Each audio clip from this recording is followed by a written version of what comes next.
Welcome to slow dictation 5 second बाद शुरू होगा।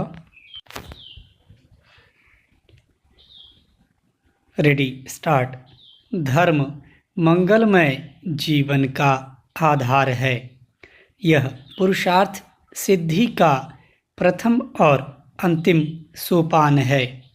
धर्म जीवन रूपी नदी के दो किनारों की तरह है, जो मर्यादा में रहकर जीवन में योगक्षेम की प्राप्ति कराता है। यही धन और मान के मद में निरंकुश मानव के लिए नैतिक व सामाजिक मूल्यों का आवश्यक अंकुश है।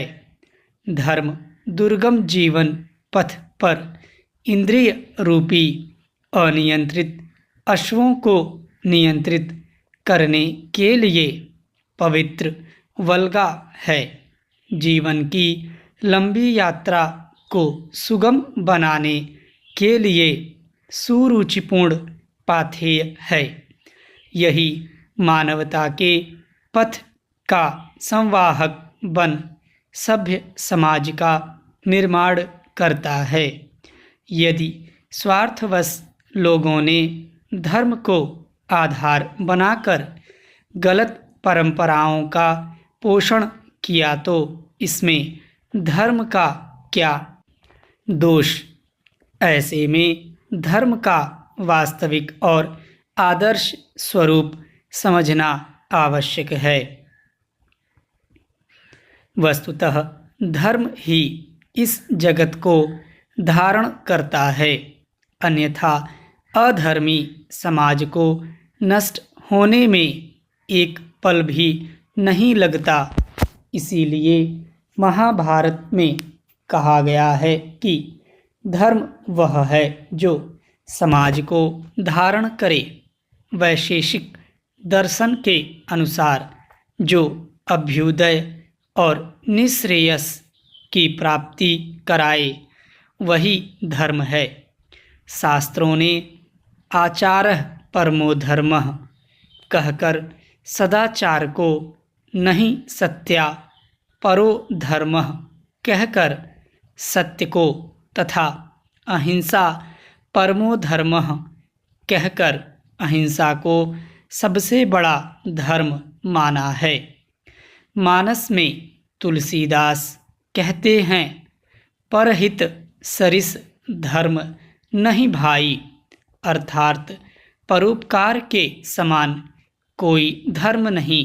इससे यही निष्कर्ष निकलता है कि सत्य, अहिंसा, त्याग, दया, करुणा, ममता, क्षमा, परोपकार और सदाचार से बड़ा कोई धर्म नहीं। धर्म का पोषण इन्हीं से होता है।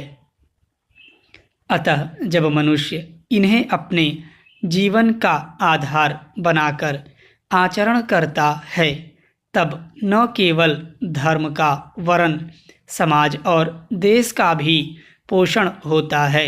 इसीलिए धर्म बाहरी आडंबर का नहीं, अपितु आंतरिक आचरण का विषय है।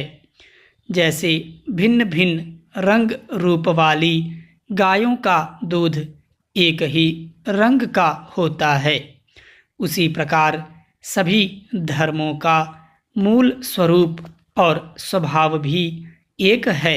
Stop change.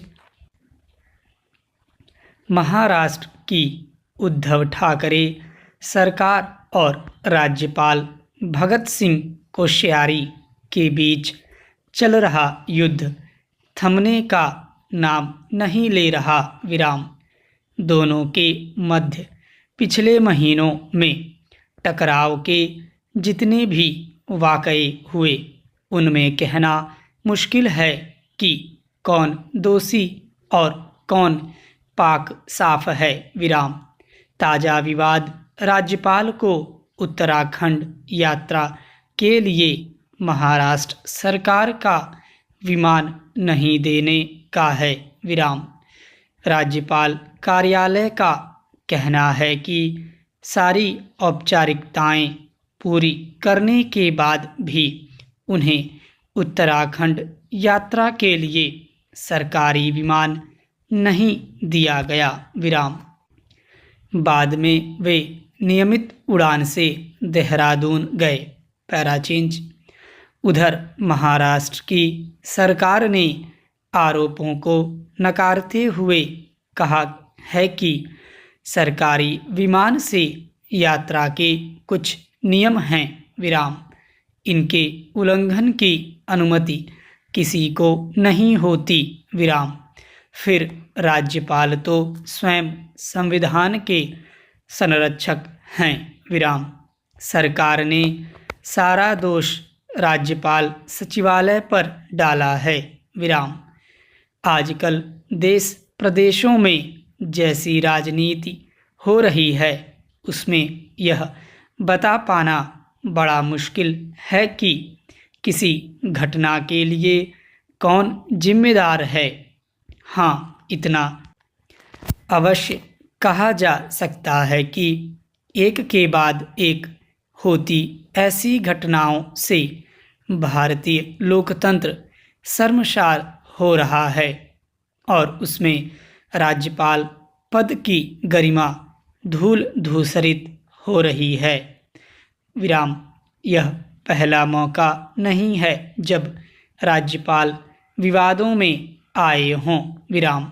कोश्यारी स्वयं 1.25 साल पहले तब विवादों में आ चुके हैं जब उन्होंने सुबह सुबह 5 बजे भाजपा के देवेंद्र फडणवीस को मुख्यमंत्री और अजीत पवार को उप मुख्यमंत्री पद की शपथ दिला दी। विराम।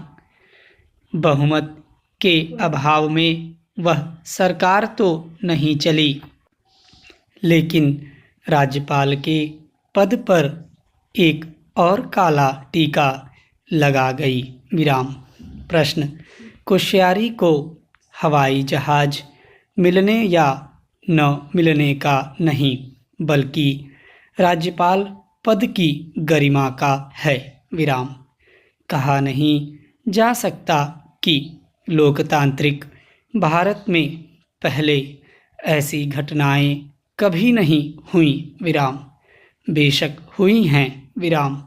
शायद कुछ इससे बड़ी घटनाएं भी हुई हों, लेकिन अब जिस तेजी से टकराव बढ़ रहे हैं वे चिंताजनक हैं।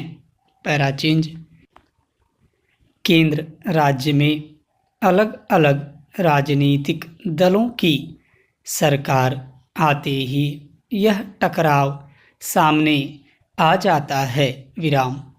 क्या ऐसी घटनाएं हमारे लोकतंत्र की परिपक्वता पर सवालिया निशान खड़े नहीं करती। विराम। इससे पहले माहौल और खराब हो, राज्य सरकार एवं राज्यपालों की लड़ाई सड़कों पर आए, हमारे राजनीतिक दलों और नीति निर्धारकों को मिल बैठ कर टकराव टालने के रास्ते निकाल लेने चाहिए। विराम। सर्वोत्तम रास्ता दलीय हितों की चिंता छोड़ सभी पक्षों का संविधान द्वारा बताए रास्ते पर चलना ही है। स्टॉप।